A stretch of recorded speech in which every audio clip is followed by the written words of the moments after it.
Welcome back to OurTribe, the podcast. I'm Tuvia Kopstein, and in this episode, the first of season 2 of OurTribe, we get to sit down with Daniel Gibber. Daniel is the VP of Sales of Deb El Foods, a major player in the food industry. He is a varsity basketball coach. He is an inspiring international speaker. And he and his family are the sponsors of this episode, Le'ilui Nishmas Elimelech Chaim ben Yirmiyahu Halevi, who was a Holocaust survivor, the grandfather of the Gibber clan, who built a beautiful life and family after the war, which is an amazing feat unto itself. OurTribe, the podcast, is a project of the Podcast Fellowship, podcastfellowship.org, a Jewish outreach organization, nonprofit that is helping Jewish young adults connect to their heritage, connect to a personal mentor, share their thoughts, get new insights, grow in Judaism and Jewish connection, podcastfellowship.org. And without further ado, OurTribe, the podcast, season 2, kickoff episode with Daniel Gibber. Welcome to OurTribe, the podcast that sits down with Jewish professionals and entrepreneurs to hear their stories, share their advice, and bare their Jewish souls. Okay, we are here with Daniel Gibber. Daniel, how are you doing today? I'm doing great. Thank you so much. It's such a pleasure to be with you. Thank you, Daniel. Pleasure's ours. Okay, so Daniel, we want to know, can you tell us your story? What's your deal? What are you all about? Where'd you come from? Where are you going? What happened in the middle? Absolutely. So I grew up on the Upper West Side of Manhattan in an Orthodox home. I went to day school, to Jewish day school. I went to Yeshiva University High School. After that, I went to a yeshiva in Israel called Yeshivat Shalavim. And then I went to, like I said, Yeshiva University. And then I entered my family business. We manufacture a full line of egg products, liquid eggs, frozen eggs, hard-boiled eggs. We sell products to national restaurant chains and universities, caterers, food service, ingredient use, Fortune 500 food manufacturers. And in my professional life, I oversee the sales department. I travel often and live in Teaneck, New Jersey with my beautiful family. Okay, now I know there's a lot that we have to unpack from what you just said. I know that there's at least a story that's interesting in your high school career with the basketball. Yes. Right? Is that correct? Yes. Can you tell us a little bit about that? And Yeah. So I've gone through numerous, I'll call it, interesting experiences in life, and then they're all sort of connected. So yeah, when I was in high school, I was a high school basketball player, and then years later, when I got out of high school and got married, I had a passion for sports. But more than that, I think what really drew me to it is it's an incredible opportunity to be part of something bigger than yourself. At times in my life that manifested itself through sports. At other times in my life, as I got a little older and evolved a little bit, I think that's really manifested itself more in my spirituality, and in my Judaism. But to answer your question, yeah. So in the early part of my professional career, I also had I'll call it a side job where I was a varsity basketball coach at MTA, which is Yeshiva University High School. Coached there for 16 years. I had the opportunity to be a part of some great seasons and teams. And like I said, I was always very inspired by, and again, I love sports, so that's also a part of it. But I was always very inspired by the opportunity to be part of a group, to lead a group, and really strive and be part of something bigger than yourself. And I think in sports, and certainly in basketball, it's very inspiring when you're part of, there's winning, there's losing, there's laughing, there's crying, there's succeeding, there's failing, there's climbing the mountain, there's getting knocked down, and really the opportunity to rise again to fight another day. That was something that really inspired me for many, many years. And that was something that really, certainly brought back some great memories. And I think there's a lot from I'll call it my sports years and my coaching years that I was able to take with me both into my professional life, my family life, but even more so into my Jewish life, my Jewish journey, we'll call it.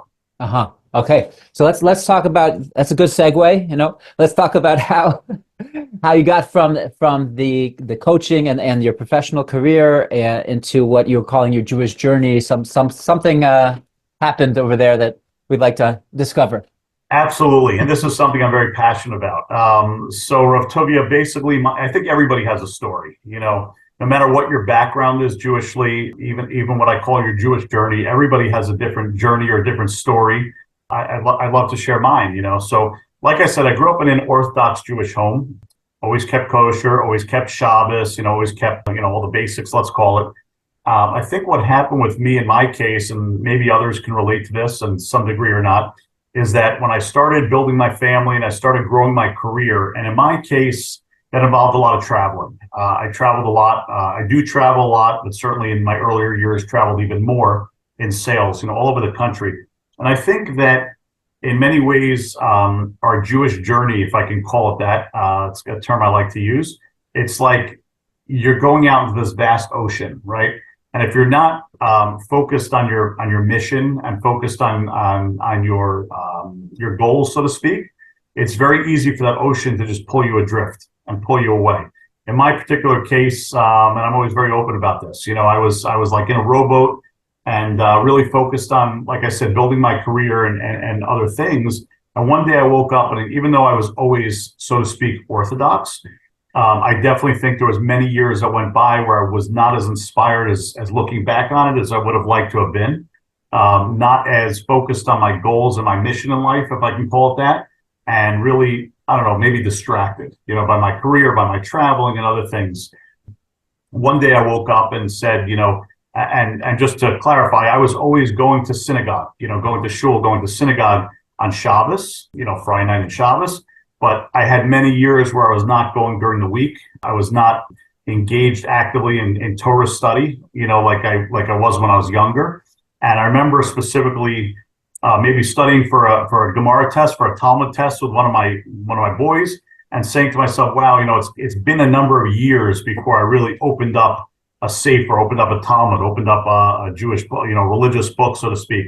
And I was just feeling distant. I think I drifted, from my spirituality. And I'm happy to get more into the story, but the bottom line is I was at a point in my life where I was feeling, frankly, very empty.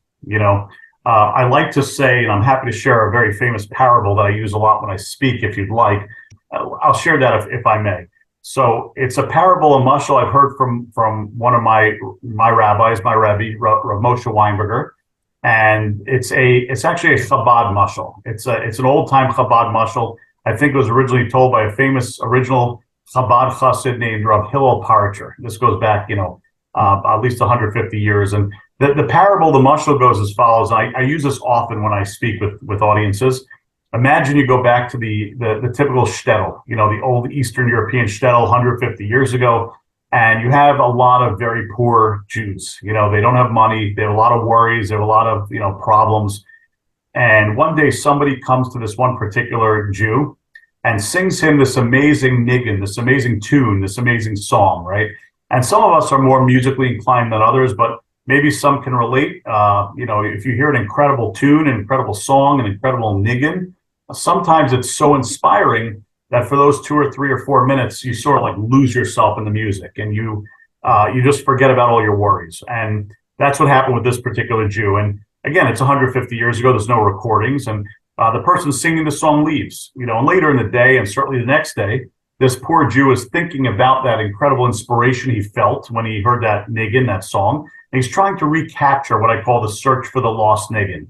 And he starts going around to all his friends and asking them, have you heard this niggin, this song? It's so inspiring. And each one tries to sing him a different tune. They obviously don't know what he's referring to. And it's not it. And time goes by, and he just gets more and more, I'll use the word obsessed with his search for the lost niggin. He starts traveling from town to town, and he starts visiting these different Bali Nagina, these professional singers. And he describes for them this incredible tune, this incredible niggin that he heard. And each one tries to play him. And what happens, Rav Tovia, is that every now and then he would hear a note or a chord, and he would say to himself, wait a second, I think this is it. I think this is what I've been searching for. And then he quickly realizes, it sounded like it for a minute, but that's not it, right?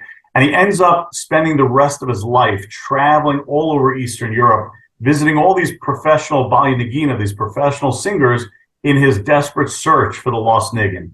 That's the mashal, that's the parable. The nimshal, what we learn from this story is as follows. We all know a famous teaching that an unborn child an angel, a malach, comes and teaches the unborn child all of Torah, in the womb, in the mother's womb. And this child is literally so connected to Hashem, so connected to God. And then what happens is the child gets a tap, the malach gives him a tap, the angel gives him a tap. He forgets everything he's learned, and his neshama, his soul, is put into a guf, into a body, into a physical body, and descends into this physical world. And what happens is that soul travels this lifetime, and I certainly speak for myself, maybe others can relate, travels this physical world in desperate search for that lost niggun. In other words, the soul once upon a time tasted and experienced the ultimate godliness, all of Torah and all of spirituality, but yet we're in a physical world, and we spend our lives, let's call it in search of happiness, but we're really in search of that niggun, that tune that our soul once felt. And we spend our physical lives traveling from one balmanagin to another, from one professional singer, I say that in quotes, to another.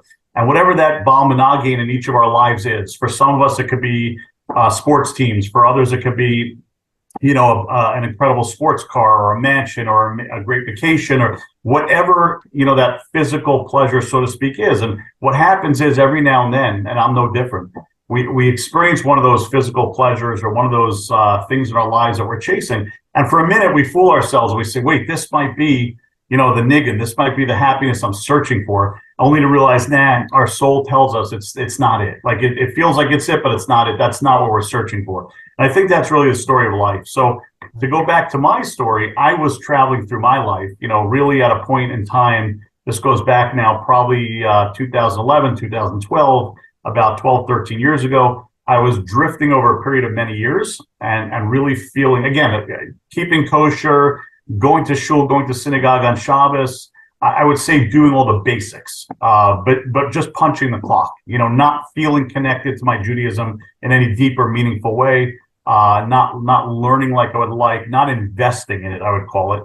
And really, I was feeling an emptiness. And what I like to say is, in life, sometimes what we learn is you can't fill a spiritual hole with material things. You could fill physical holes with physical things, but spiritual holes have to be filled with spirituality. And that's, other than that, a Jew has no other path to happiness in life. If we don't fill those spiritual holes with spiritual answers or spiritual things, it's going to lead to an automatic, I'll call it, lack of fulfillment, and a little bit of an emptiness, let's call it. And so, again, we can get into more of the story later, but some things happened around that time in my life, which I'm happy to share, that really, turned my entire life around. Well, you're leading us into it, but I want to ask, it sounded like your challenge was trying to fill, as you mentioned, trying to fill the spiritual with the material. Were you ever pulled towards an alternative spiritual, like the many Jewish people that grow up without a strong Torah background are drawn towards other spiritual answers? Was that ever a problem for you? That's a great question. I was never drawn to anything else. I think it could be because of my Orthodox background and growing up in an Orthodox home. I always knew in the back of my mind where the real answer lies. Mm-hmm. But I would call it detached from my truth, detached from my emes.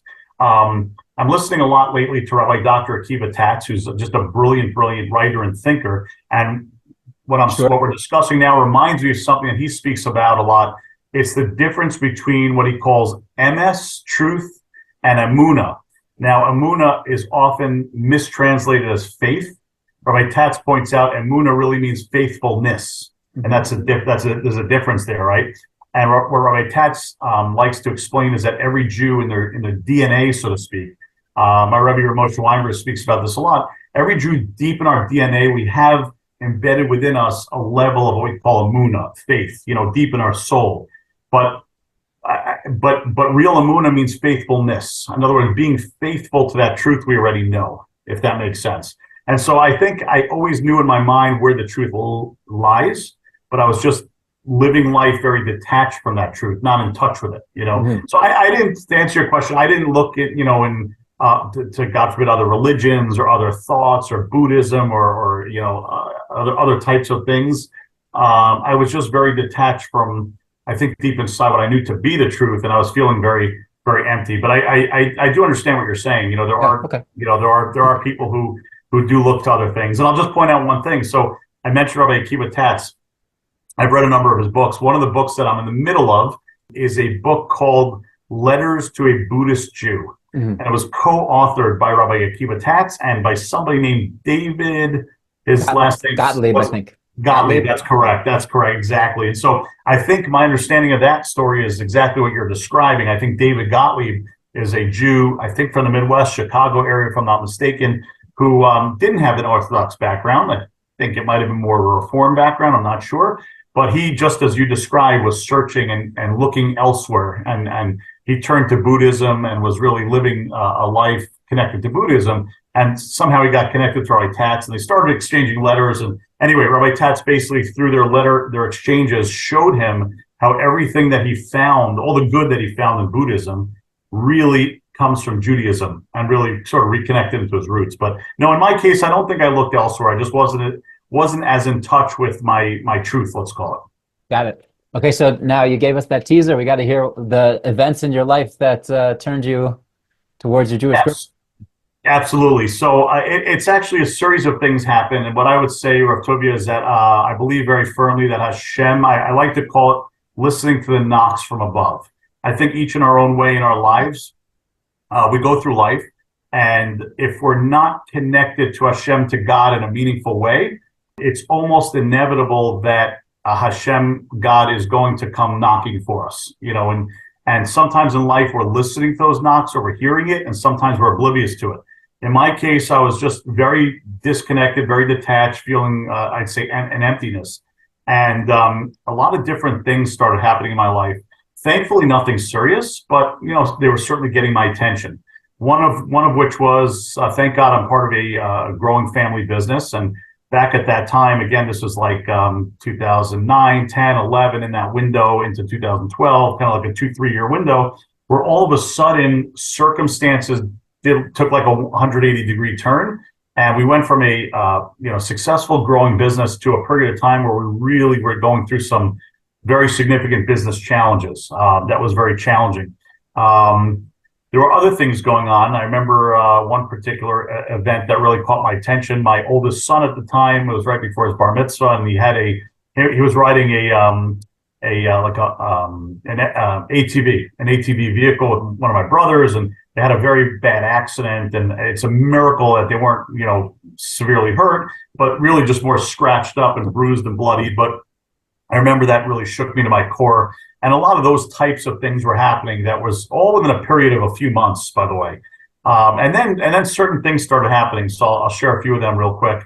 I remember going to a siyum, when you finish a tractate of Talmud, there's there's kind of an inspiring, I'll call it ceremony, or I don't know if the word is party, but that's celebration. Yeah, celebration. That's the word I'm looking for. And so on a Friday night, I went to a siyum, such a celebration. I wasn't participating in that learning group, but some of my friends were, and I ended up going.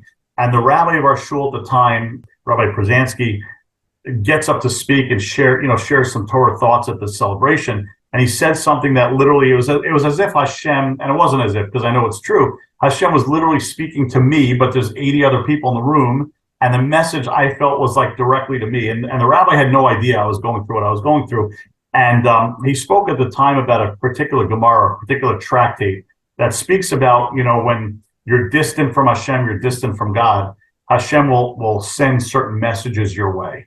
And I don't remember the exact Gemara, the exact Talmud, but the gist of it was, first he sends a message that can affect your business. And then he sends, if you're still not listening, another message that affects, something else. And then he'll send another message that can affect your health.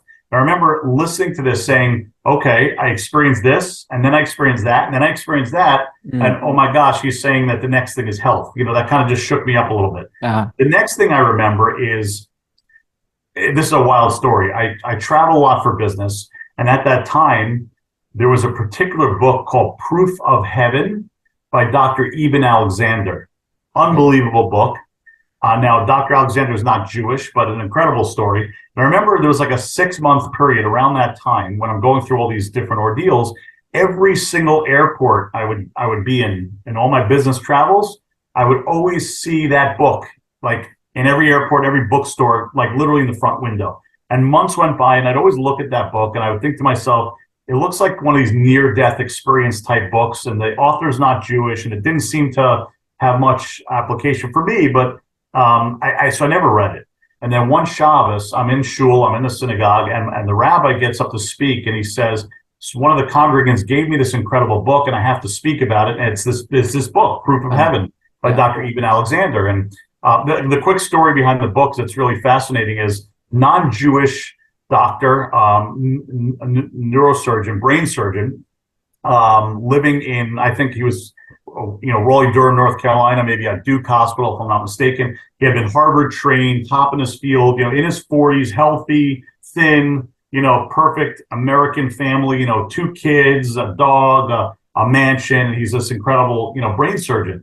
And he writes in his book how one day he woke up not feeling well. He had no health issues, wasn't feeling well. And within an hour, it became a crisis. Like he kept deteriorating. Within a few hours, he was in a coma, and he was in the emergency room. And he goes on to write how he was in a deep, deep coma for about a week. The doctors thought there's no way he's going to come out of this. They had no idea what happened to him. And they told his family that if he does come out of it, he's going to be basically like a vegetable the rest of his life. There's no hope for him. Whoa. And he claims in his book he remembers everything he went through during that week when he was deep in this coma. And he describes this whole scene of what he saw and how he was sort of like going to this other world. And it's a whole story. But the bottom line to the story is he basically talks about, he even saw that he had a sister who passed away many years that he didn't even know he had. And eventually, I guess his family, not Jewish, but had been praying for him. And he was told that his mission in this world is not over, and he was sent back. And he woke up. And he woke up from this. And he goes to describe. And by the way, the key to the story is he was a self-described atheist. That's an important part of the story. Yeah. And when he came back from this experience, he became the biggest believer in God. Again, not Jewish, but a very big believer in God, and felt that his mission in life was now to educate, the world that there really is a God. Now, that story in itself probably wouldn't have done much for me, except for the fact that Rabbi Przansky in our shul, in our synagogue in Teaneck, spoke about his story and said that there is a Gemara, there's a teaching in the Talmud that literally describes what happens when you leave this world that mirrors exactly what Dr. Alexander wrote in his book. And not only that, the Gemara explains, for Jews, and then, so to speak, the experience for people who are not Jewish, and it mirrors exactly what he said. So the fact that Rabbi Przansky is telling me that in the Gemara, in the Talmud, is exactly what this doctor wrote in that book that was staring at me in every airport I went. I literally, after shul, found a neighbor who had the book, and I went home and read the book, and I couldn't put it down. The third thing, and this is really the key to the story here, that really turned my life around was 2012 Siyum HaShas. So the celebration, the worldwide celebration for, there's a Daf Yomi program where everyone in the world who wants to be part of the program basically learns the same page of Gemara, of Talmud every day. And it's a 7.5-year cycle to finish the entire Talmud, the entire Gemara. So they make a massive celebration, a massive Siyum. And in 2012 was in MetLife Stadium in New Jersey, right in my backyard practically. 90,000 Jews packed into MetLife Stadium. And even though I wasn't learning at the time, and by the way, this was at the height of when I was probably most disconnected. I was at the height of this whole story. And I come to them. My father likes to go to the Siyum HaShas every 7.5 years, and I went with him. And Rabbi Yisachar Frand from Ner Israel in Baltimore, very famous rabbi, amazing speaker, gets up to speak, and I highly recommend anyone who would like to listen to it. It's on YouTube. It's Rabbi Frand, Siyum HaShas 2012. 22-minute speech literally changed my entire life, that one speech. And I've told them that. And the gist of his message was that anything in life that has value, we have to have a plan. If we want to succeed at something in life that has value, we can't succeed if we don't have a plan. And what he was specifically referring to is this baskol that the Gemara, the Talmud speaks about, a baskol, a heavenly voice that always lurks in the back of our mind, essentially asking us, what are we doing in life to have more of a connection to our Judaism and more of a connection to God? It's very hard for a Jew to go through life and not have, each in our own level, in our own way, not have some sort of like little voice in the back of our mind sort of asking us about our connection to Judaism, our connection to God. And Rabbi Frand suggested if we're going to take that baskol, that heavenly voice seriously, if we're going to answer it, we need a plan. And very dramatically, he yells out in front of 90,000 people. He says, so tomorrow morning, Daf Beis and Brachos, which is the first page of the first tractate of Talmud, the next cycle that was starting the next morning. Now, it's a big commitment to learn Daf Yomi, to learn 2 sides of a page every day. It could take 45 minutes. It could take an hour. So my friend then said, and if that's too big of a commitment, then take on Amud Yomi, like half a page a day. And if that's too much, take on something called Mishnah Berurah a day. Like it's about Jewish law, but it takes a lot less to do that every day. Take that on. And if that's too much a day, he said, learn a Mishnah a day. Learning a Mishnah a day from the oral Torah could take 2 minutes, literally. And then he yelled out, and this is the key line for the whole thing, he screamed out very dramatically, but something a day. And that line pierced my soul, because I realized at that moment, I'm feeling very disconnected from God. I'm extremely disconnected from my Judaism, and I do nothing a day. And so I realized at that moment, like any relationship in life, if one side is not putting in any effort, it's not realistic to expect any results from that relationship. It's just like, Rabbi Tatz always says that everything in this world is meant to teach us something about the next world. Everything that we experience in this world is specifically to teach us about something in the next world. And so even in this world, if we don't put any, like, for example, in a friendship, if you don't put any relationship in a friendship with your friend, that's not a friendship. But friendships with friends or with relatives or whatever it is are meant to teach us about, quote unquote, friendships with God or an experience in the next world. And so if we put no effort in, you're not going to get anything out of it. So it just hit me at that moment that, I'm feeling very disconnected. I'm putting in no effort. I'm doing nothing. I'm not going to shul, synagogue during the week. I'm not learning. I'm not studying. I'm not, et cetera. So that put me, and I'm happy to share what happened next, but that put me on a path that really, the whole trajectory of my life changed for the better. Okay, what was next? What was the something a day? I'm just making sure you want me to keep going. So what happened with me was, what happens, Rav Tovia, in life, I think I'm not unique to this, is when you get inspired, we want to conquer the world, right? Right. But the Rambam Maimonides, and Rabbi Tatz speaks about this a lot, says that that's often why people in life get let down, because you have a moment of inspiration, or you have an experience, or you hear a speech, or you, whatever the case may be, and you get inspired, and we're on this big high, only to come crashing right down, right? The bottom line is we have to take that inspiration and we have to do something with it. We have to work at it. And sometimes it's a grind. I'll use the analogy, it's a 9-month pregnancy before a child is born, right? Sure. And so I've had moments where I got inspired before, but oftentimes it didn't last. What happened in this particular case was I said, okay, that's it. I'm going to do this. I'm going to start tomorrow morning. I'm going to learn Daf Yomi. Now, I was coaching basketball in those days and I was traveling all the time. So to find a Daf Yomi class, a Talmud class that I was going to commit to was a challenge. And I'm looking around my neighborhood and I said, I really can't commit to something at nights because at night I'm tired, I'm coaching, or I'm traveling. So I said, you know what, I'm going to go in my town of Teaneck, New Jersey. There's a 5:30 in the morning Daf Yomi Talmud class in my shul, in my synagogue. I said, it's like, for me, I'm not saying this is the right approach for people starting out. It's probably the wrong approach. Take one step at a time. But in my case, it was like, I'm going big or going home. So I said, I'm going to go to the 5:30. I was not an early morning person in those years. I'm going to go to the 5:30 class. Now, the funny thing about the whole story, and everyone always gets a laugh out of this, is I was talking about going to this 5:30 shir, this 5:30 class. About 2 weeks later, my wife said something to me. She said, for 2 weeks, you haven't stopped talking about how you're going to go to this 5:30 class, but you haven't gone yet. So she said, I'll tell you the truth. I don't care. If you don't want to go and it doesn't mean anything to you, don't do it. It's okay with me. But if you don't go tomorrow morning, I don't want to ever hear about it again. So either go tomorrow morning or that's it. Don't talk about it. So that, of course, challenged me. I went the next morning. That became another morning. That became a third morning. And then something interesting happened. I'm now at the 5:30 class that ends at 6:30. There's a minyan. There's a davening prayers in the shul at 6:30. I said, I'm already here. I may as well stay. I wasn't going during the week, but now I may as well stay. So I would daven shacharis. I would daven in the morning with the minyan. And then I would see guys my age who were coming to shul to say Kaddish, to say the mourner's Kaddish. And it's always very fascinating. You can have people who are very disconnected from Judaism and not shul goers. They don't go normally. But during the year of the mourner's Kaddish, people will really reinvent their lives to make sure they're there in honor of their loved one or whatever.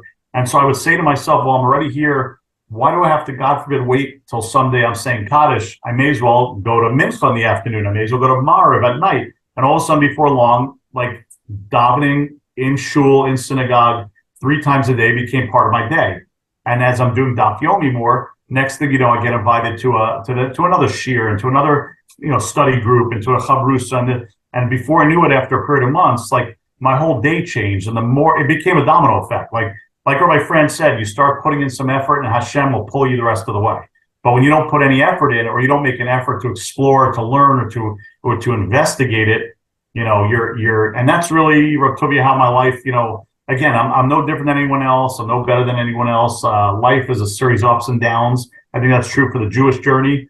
Like I said earlier, you can get inspired, and then sometimes Hashem will pull that inspiration away and see if you're going to do something with it. And you have to make the effort. You have to do the work. I think that's where many of us sometimes fall off. We get that brief inspiration, that flash of inspiration, and we don't do anything with it, and it disappears, and we remain empty. But at that time in my life, I was ready to do something with it. And the more I started putting effort in, the more it just exploded. Like I just kept connected with different rabbis, different classes, different study groups, different inspiration. And I got led to different rabbis, different rabbeim who would speak to me, who inspire me. And it just started all coming to me. Like it was almost like once I made the effort to open the door and let God in, so to speak, let Hashem in my life, all of a sudden, like the floodgates opened and life was just never the same. And I'll just say that, again, I'm not, it's above my pay grade, but everything in my life that I was feeling empty with all of a sudden turned around 100%. It just so happened I was feeling more fulfillment in my work life, and our business did, thank God, turn around 100%. But just in general, everything felt more meaningful and more, everything in life just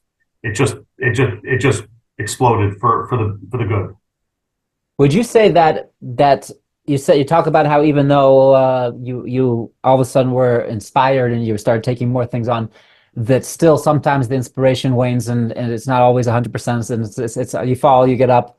Would you Absolutely. say that because you had already made yourself a sort of, you kind of reinvented your environment and you're now going to classes and all the time, Jewish classes, that's what keeps you sort of on a constant? 100%. I want to share something with you that just popped in my head while you're asking me that question, if I may. Okay.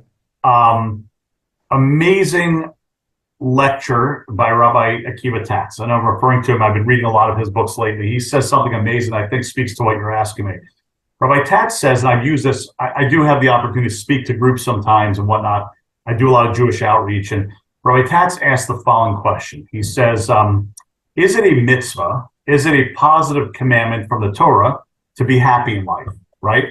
And he says, I'll ask it a little differently. Is it a Jewish value to pursue happiness? We all want to be happy in life, right? Is that something as a Jew, we wake up in the morning, we say, my goal today is to be happy, right?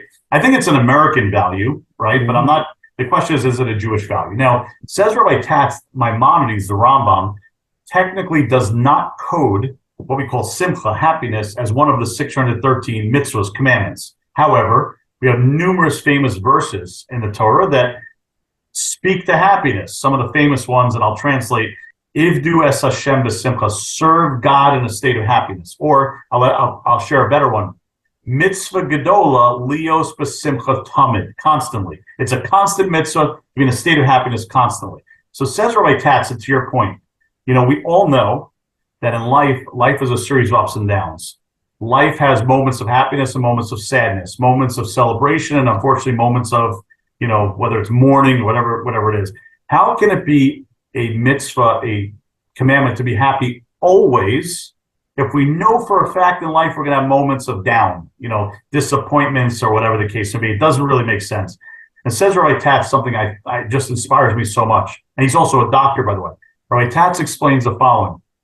You can't fool your Jewish soul, okay? When your Jewish soul, when your neshama really feels that in life, you, meaning us, you're on a path, you're on a trajectory towards your purpose in life, towards why God put us in the world. We're on that path, especially Jewishly. Doesn't mean we're there yet. It's a climb. But we're moving in that direction. Then the feeling that the soul generates that is the definition of simcha, of happiness or fulfillment in life. Now, it's irrelevant. We don't want to have sadness in life, but it's irrelevant whether we're experiencing something negative or sadness or, God forbid, a tragedy. It doesn't impact our deep inner sense of simcha, of happiness, of fulfillment in life.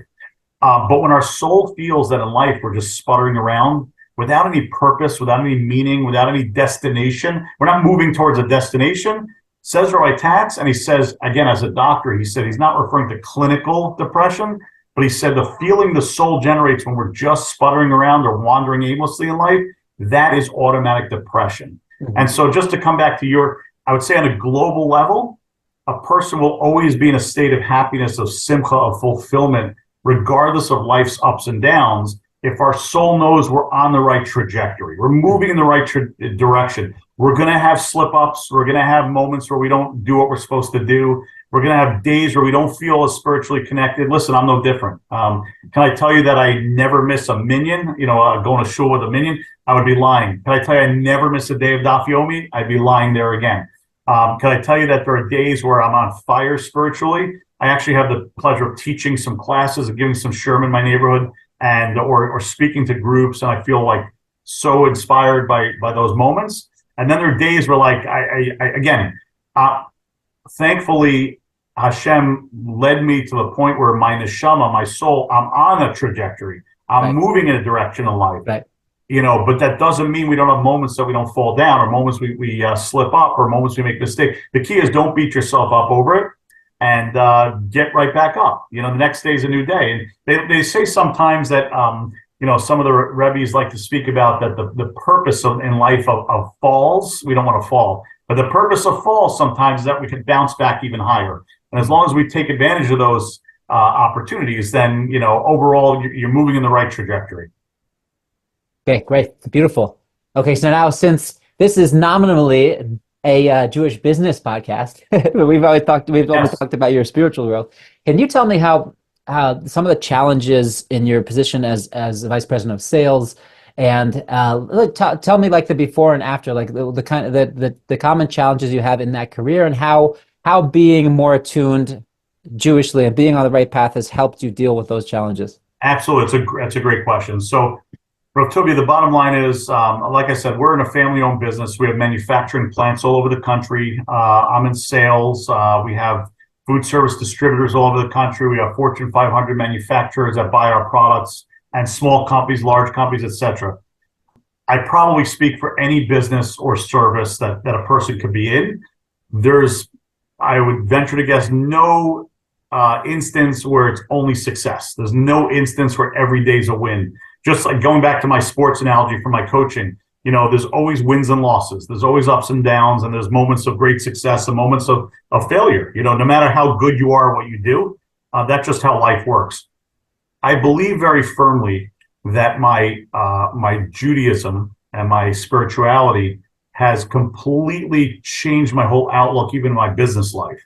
When you go through periods of tough times, or periods of, I'll use the analogy of a loss in business, you lose a game, so to speak, you can really manage that well when you have developed your emunah, your faith, your faithfulness, right? Because you understand that we have to do our best in life. We have to put our best efforts forward, but not every day is going to be a great day. Not every day is going to be a win. Not every day in business is going to be a good day. I think, and that's my global answer. From a practical answer, I think I do try to take some from my Judaism into my business life. So I try to be as level-headed as I can be. I try to take a deep breath all the time, take a step back.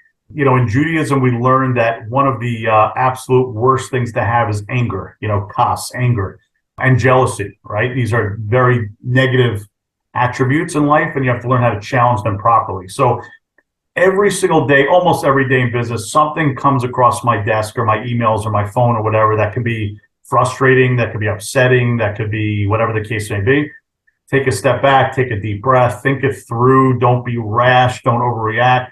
I find in my business life and really in my personal life as well, a great piece of advice for myself is always try to sleep on everything. Don't be like rash and reactive. And I think that's a Jewish concept also.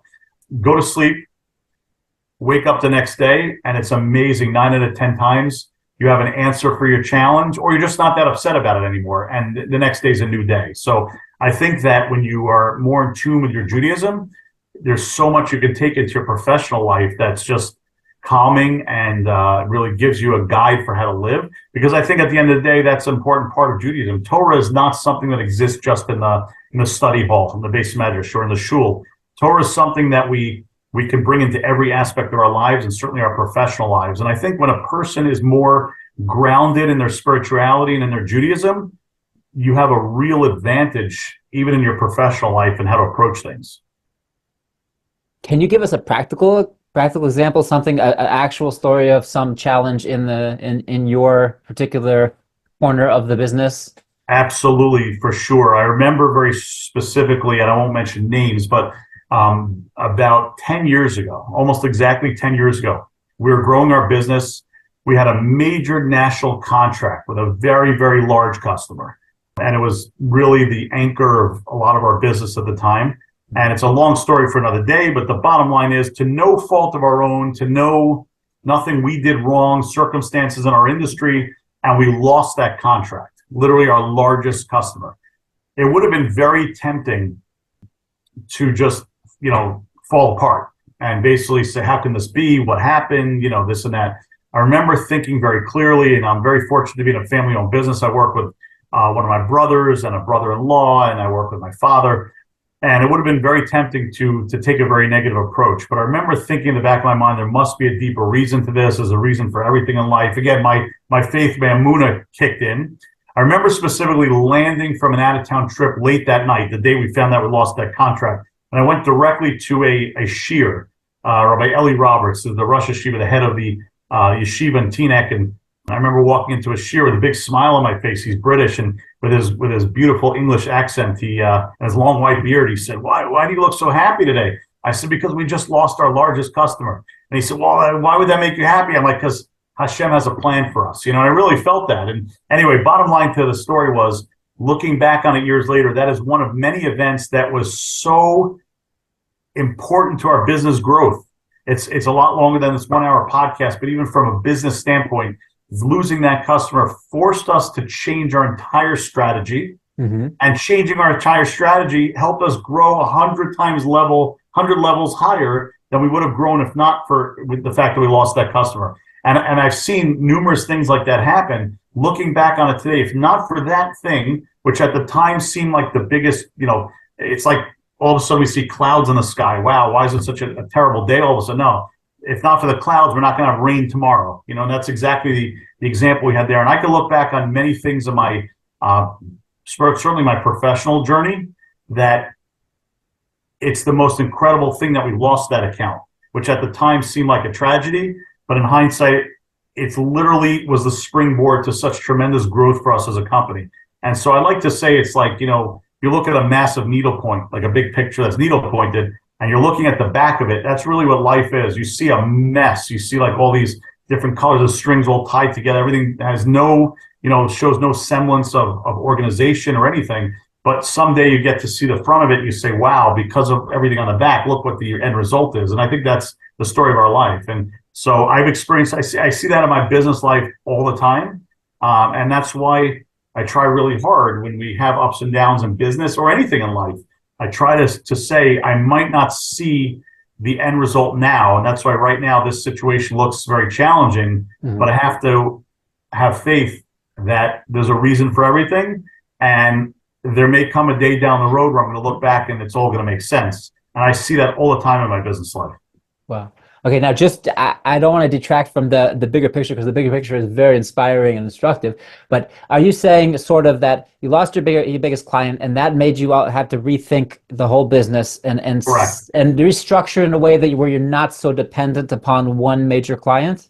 Yeah, it really forced us to change our entire strategy of how we run our sales to begin with. Basically, in our business, we have manufacturers, we have distributors, we have restaurant chains, and let's call it the end user customer. And because we lost a very, very major distributor who was the bulk of our business, we realized that if we're really going to grow past a certain point, we have to not only focus on our distributors, but we have to start changing our strategy and how we work with our end user customers, our restaurant chains that really drive the business at the end of the day. And so it really forced us to relook at our entire sales and our whole approach. Instead of just really prioritizing our distributor relationships, it really forced us for the first time, because we said we can build all those distributor relationships, and we do that. We focus on that. But if we're only focusing on that and not focusing on, pursuing a lot of the large restaurant chains and having direct contracts with them, we started doing that. And it sort of started driving business back through our distributors, not just going to our distributors, but forcing business through, by locking up contracts with our end user restaurant chains. And so we started focusing on that a lot.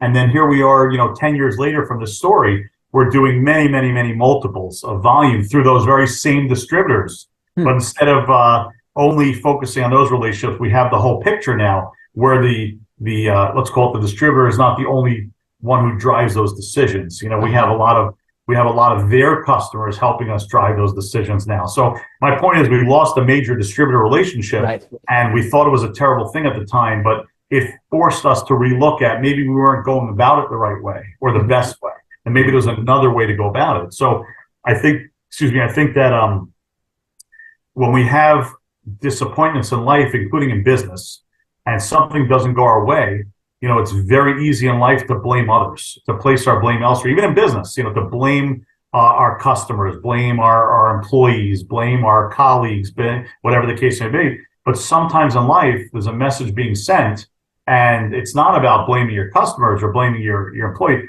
We have to look inside ourselves and see if we can re-evolve, if we can learn from getting knocked down. I know when I was coaching and we'd lose a game, I'll say this, I coached for 16 years. I coached probably over 400 games. It was varsity high school basketball, very intense. There were games with 1,000, 2,000 fans in the stands.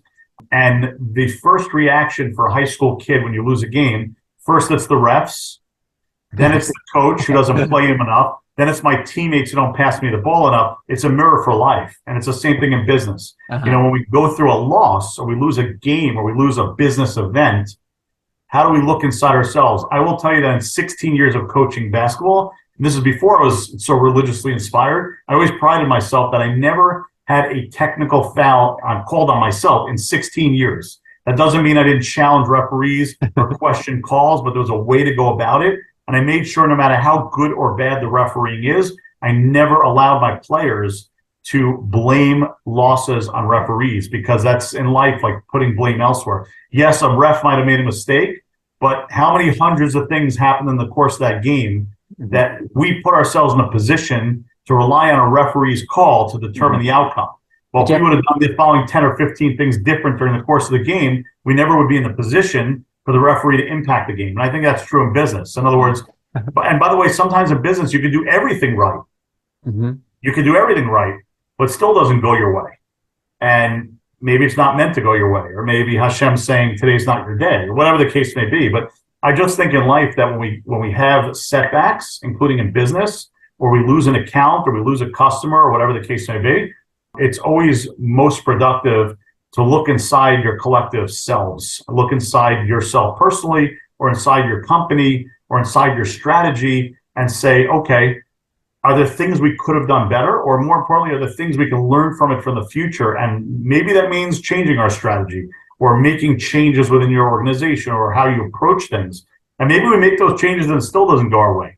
Well, that's, so to speak, Hashem's calculation that we can't control. But we can, there are things in life we can control. And I think looking inside ourselves is an important start. Let me tell you, I had a rabbi, Rosh Hashiva, actually, he told us that when he would want to connect with an audience that wasn't on the level of learning and scholarship that he may be speaking to on a normal basis, so he would often speak about Michael Jordan, and that would wake them up, and they would say, what does the rabbi know about Michael Jordan? And he said, you should really learn from Michael Jordan. And what are you talking about, Rabbi? He would talk about how he wasn't really a naturally talented player. but he had this drive to be as great as he could be, and he just practiced and practiced and practiced, unbelievable. And he became something like at that point where he was at the top. He was untouchable. He was like obviously at the top of the game. There's so much where he retired and he went to baseball. But then somebody was telling me after I stopped following, many years after I stopped following, somebody told me that at the end of his career and his retirement, and he was being honored, he showed himself to be full of resentment and what they call in Hebrew hakpara, like he held grudges, and he said, "You didn't do enough for me, and you didn't do enough for me." Correct. No, So 100%. I agree with that. No, he was a great player. I grew up watching Michael Jordan. I would only partially disagree with that, Rob, and I would say that he was a very talented player. He had a lot of natural given abilities, but to your point, he was probably the hardest worker that ever, that I don't know about ever, but he was a legendary hard worker, and took his God-given abilities and talents and stretched it to the absolute max that he could. But, yeah, you're right. I think later in life he did become, I don't know, resentful or, whatever the case may be. And I think just to sum up something in my mind, a lot of what we've been talking about today is, can I share 2 last stories if that's okay? Sure. 2 real quick. I know we're up against the clock here. 2 things I think about a lot. One is for my business life, which is a famous story I like to tell, which is my Jim Robinson story. And the second one is another Rabbi Tatz story. And just I'll tell you real quick. I mentioned earlier that I travel a lot over my years in business. And I remember a particular story about 7 or 8 years ago, let's say. I was traveling with a gentleman named Jim Robinson. This is my Jim Robinson story. He's one of our sales brokers. And we were in the car one day for several hours driving literally in upstate New York. We were going to a place called Jamestown, New York. It's on the Canadian border. We were going to see a customer, and we're riding in the car that day. And very fine gentleman, Jim Robinson, not Jewish, but a deep thinker, very serious guy. I think Irish Catholic, and he was somebody I used to travel with a lot. And one day we were talking about our daily schedules, and I mentioned that I get up most days at about 4:45 in the morning. I go to my synagogue for a Talmud class or whatever. And I kept going about my day, and he kept coming back to this 4:45 thing and asking me about it. And frankly, if he was Jewish and I wanted to inspire him, I really would have spoken about it, but I didn't sense a real need to inspire him Jewishly. And I was sort of changing the topic, and he kept coming back to it. And finally, what ensued was the following conversation. I kept it generic so that he can apply it to his own religion, right? I said, let's review the purpose of life for a minute. I said, we spend the first 13 or so years of our life going to elementary school, going to day school, and our entire goal is to do well in school. Why? So that we get into a good high school. Then what happens? We get into a good high school, we kill ourselves the next 4 years, and our parents want us to get into a good college, or maybe it's a good yeshiva, or whatever the case may be. You got to get into a good college. So you get into a good college, now you focus for the next 4 years, you're killing yourself, pressure, because you got to get a great job. And now you get a great job, and now what happens? You kill yourself, pressure, you got to get promoted. Why do we have to do that? So we can earn a greater salary. Why do we need to earn a greater salary? And I said to Jim, so that we can have children and send them to school and start the cycle all over again. And I said, if you really think about it for a minute, like you're going to kill yourself all these years just to send your kids to school, to pressure them to do well so they get a good job, so they send their kids to school, right? You forgot about retiring and playing golf in exactly. Florida. So at the end of the day, it's like there's got to be a greater purpose to life, right? Okay. And the other story I remember real quick is Rabbi Akiva Tatz says the following. Imagine you have a friend who is a great inventor. And by the way, these all apply to business too. Imagine you have a friend who's a great inventor, and he shows you this incredible invention, this machine that he created. I don't know if you ever heard this analogy. This machine he created, and the greatness of this machine is that it completely sustains itself. It oils itself, it fixes itself, it takes care of it. So you don't ever have to touch it. It services itself. It just always runs. And says Rabbi Tatz, what would you say to your friend, the inventor, who shows you this machine? You'd probably ask him, well, what does this machine do?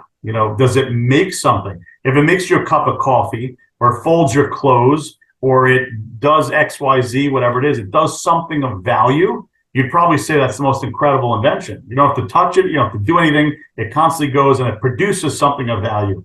But imagine your friend says to you, the machine doesn't produce anything. The greatness of the machine, it just keeps going, right? You'd probably, if you're a thinker, you'd say that's really complete madness. At the end of the day, the machine just goes and doesn't produce anything and says, right, that's really the story of our lives, right? We feed ourselves, we clothe ourselves, we go to the doctor, we basically medically take care of ourselves. We're sort of like self-sustaining machines. But the question is, in our lives, what are we producing? Are we producing something of value? If we're producing something of value, whether it's in your business, whether it's in your Jewish journey, which obviously this applies to even more, but really any part of your journey, you're producing something of value. That's a life well lived. You're sustaining yourself, so to speak, and you're leaving something of value. That's brilliant. But if you're just spinning your wheels in life, including in your job, and you're not producing anything of value, it's literally like sad. It's a sad waste of resources. And I think that's something that I think about a lot, both in my professional life. Are we generating something of value? Am I adding something of value? Am I fulfilling whatever my mission is, even in my career? And definitely on the Jewish side, if we're just, and that's what I was doing for many years, just like a machine just going and going and going, or like the Jim Robinson story, raising my kids, sending them to school, but ultimately with no greater like real purpose at the end of the day. And that's something we have to always think about. We're given certain abilities, we're given certain talents. We have to contribute that in our jobs. We have to contribute that in our families, and we have to contribute that in the world, certainly in the Jewish world as well. Daniel, thank you so much. My pleasure. Thank you for sharing your world with us, your story. Very, very inspiring. And I hope I can take some of these nuggets and become greater myself. So thank you. I really appreciate the opportunity to speak to you and your audience, and I hope we can do it again sometime. Okay, great. Wonderful. Thank you very much. Just listened to another great episode of Our Tribe, the podcast, brought to you by the Podcast Fellowship and hosted by Rabbi Tovia Kopstein. Tune in each week every Wednesday at 1 p.m. Eastern Time to hear more great episodes of Our Tribe, the podcast. If you have any suggestions or questions, email us at ourtribe@podcastfellowship.org. And don't forget to like, share, and subscribe to help the tribe thrive.